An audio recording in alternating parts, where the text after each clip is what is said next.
So we are going to do fullerenes today. Very beautiful molecule, one of my favorites. And just like CNTs that we did, which one of the video I have posted already. This is an allotrope of carbon, and it's like graphene. When you roll it in cylindrical form, it gives you CNT. When you roll it in a spherical form, it will give you fullerene. Okay, so fullerene is basically an allotrope of carbon in form of hollow sphere, and in the form of hollow sphere it's called as fullerene. In the form of tube it is called as CNT. If it is defective, then it is called as halide, but that is also very useful. Fullerene is a typical type of allotrope of carbon which looks like a buckyball football, right? So see, this is a typical fullerene having 60 carbon atoms. This is called as C60 fullerene, which looks like a football, hence it is called as buckyball.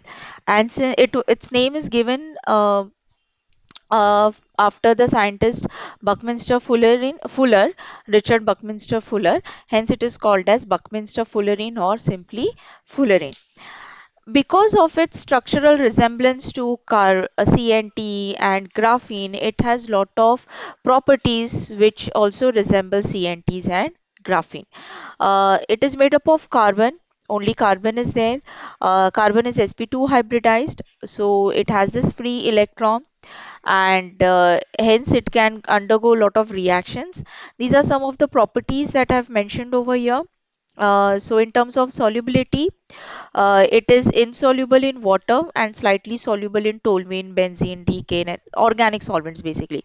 It's a black color solid, carbon black. It's black, no? So fullerene is also a black solid. CNTs are also black solids. They are having lubricant property. Fullerene is having lubricant property. C60 is a soft material. They have the ability to donate or accept electrons. Therefore, they are used in electronic devices. In the form of CNTs, elongated form, as I told you, is the CNT form. They can be used as reinforcing material. The density is less than diamond. Diamond is also one of the allotrope of carbon. They are stable up to temperature of 1000 degrees Celsius. Amazing stability and also very good reactivity. Two contradictory properties in one molecule. They can react with nucleophiles. They sometimes act as electron deficient, and they undergo various organic reactions, and hence it becomes easy for it to functionalize and use them in other applications. Okay, so this is a basic structure of fullerene. As you can see, it is made up of hexagon and pentagon. So if you want to draw fullerene, you can start with a simple pentagon, and on each side you go on drawing hexagons. Sometimes students get confused how to draw structure of fullerene. Then just put a circle around the whole thing and just draw bonds. This is your fullerene, and here we are talking about the buckyball type of structure. This is C60 fullerene, which is having 20 hexagons and 12 pentagons. And the carbon is sp2 hybridized. Sp2 means what? It will form three bonds with other carbon atom, and there will be unhybridized p orbital which is having a free electron. And because of the free electron, it shows electrical conductivity. Okay, apart from C60 fullerene, we can have other fullerenes like C70, 76. There are now many fullerenes are discovered with different number of carbon atoms, and they are equally very stable. And then you have this, it's a buckyball, it's spherical. So imagine a ball in front of you, and the inner side of the ball is hollow, there is nothing inside. So you can put one more ball, in a small ball, in that cavity, right? So same thing is applicable to fullerene. Because of its hollow cage like structure, small molecules can be enclosed in it. Now small, it could be a small organic molecule, example like a drug molecule, so they are used in drug delivery system. It can be various metals which we can incorporate into that hollow cage, and that leads to different types of fullerenes, different applications of fullerenes. Okay, now I thought I would just show you these different beautiful structures, patterns of fullerenes.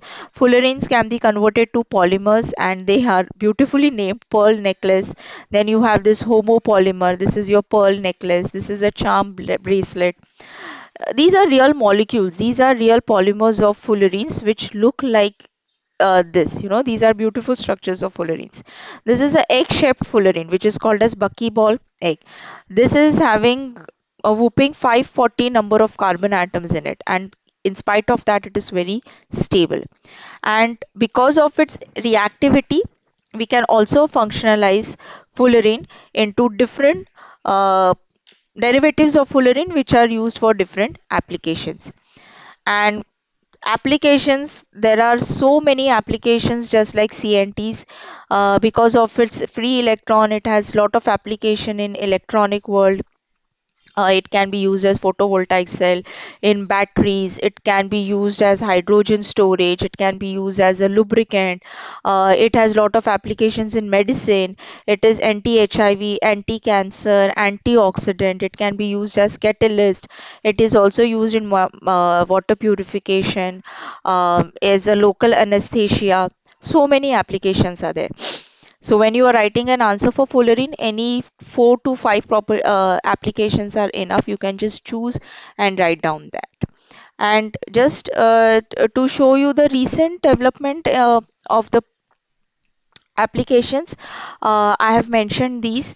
So here you have medicinal applications like MRI agents, anti-cancer, anti-HIV, antioxidants. Fullerenes trap the free radicals, and hence they prevent the oxidation or the cell damage.